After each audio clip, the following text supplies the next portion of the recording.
Yeah, lots of emotions, of course. Yeah, it's going to be really nice. It's really nice to go back there. Yes, we have very good memories. It's a very nice part of England too, I think.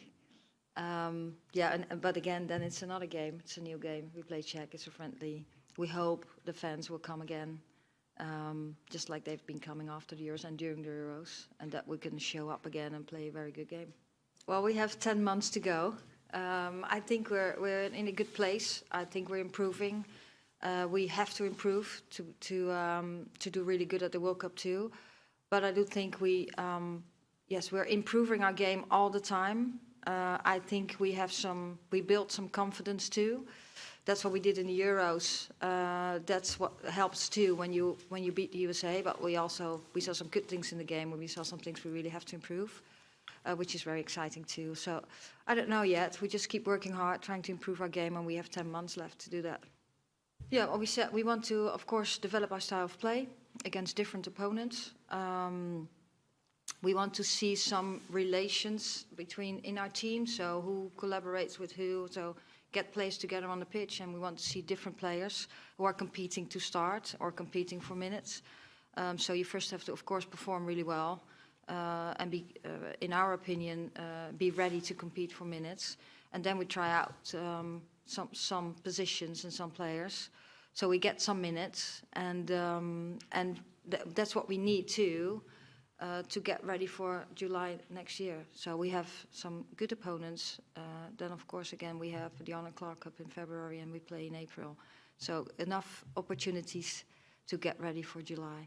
Well, obviously, at the beginning, no one really knew it was a joke. But I think the reaction that has been had on social media in general, from the beginning of not knowing what it was to then thinking it was a joke to thinking it was hacked, whatever it was, the reaction just shows that there still needs a lot of education, a lot more openness about these kind of subjects, because of that kind of reaction wasn't normal, whether it was from social media, from fans, from people who comment in, whether it was a joke or not. You know, I don't know Casillas, so I don't know. Yeah, I don't know the ins and outs, but yeah, I just think it shows that there's still a lot of education and still a lot of conversations that need to be had to make the world and social media world and a better place, and people more comfortable to have open conversations when they are real or when they're not.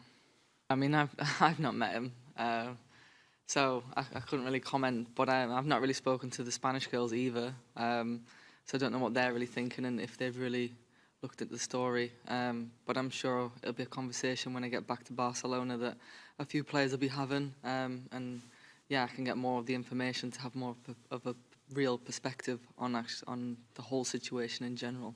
I guess I'm not that sentimental. It's obviously a huge achievement, and I've always celebrated every player that's always reached 100 or 50 or their first cap, or the likes of Jill and Farah, who have done crazy amount of caps. But yeah, it's just another game for me. If I do play. She'll play. Yeah, Okay, there you there go. you go. I'm not being Genius line, rotated. Yeah, no, it's obviously a huge achievement. But again, I think it's like any other achievement that I've had in my career. It's something that I'll maybe look back on once I've retired and think, oh, that was amazing. But right now, it's another game, and once I've got 100, I want 101 and 2, 3, 4, and just keep going. So, yeah, it would be a nice occasion and a nice landmark to have hit. I don't think it was something that, when I first started at England, I never really had that goal of I want to have 100 caps. But to have made it that far it's pretty incredible. I think I'm like the first and only one from my sort of generation, so I think that's pretty special for me. I don't even know what it is. How many? 23. How is it? What's the record? I don't know what the record is, but it's 23 under Serena. Yeah, it's not bad.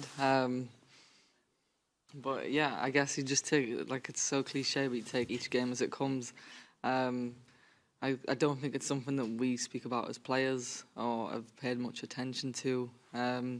Similar to people talking about us being the best team in the world or beating USA. I think this team's very focused on wanting to do well at the World Cup, wanting to be focused on the games that we have in hand, the training sessions that we have. I think that's probably what made us so successful in the Euros was that sort of focus that this team has. And it's like that no matter what the subject is, whether it's an unbeaten run, although I would like to know what the record is. But yeah, I think we're just really focused. And you know, the way football is, you could easily lose a game that you're not meant to. You can win a game that you're not meant to. That's the nature of the game. That's why it's so exciting. But it's obviously fantastic that we've not been beaten under Serena. Magic Serena. Magic team.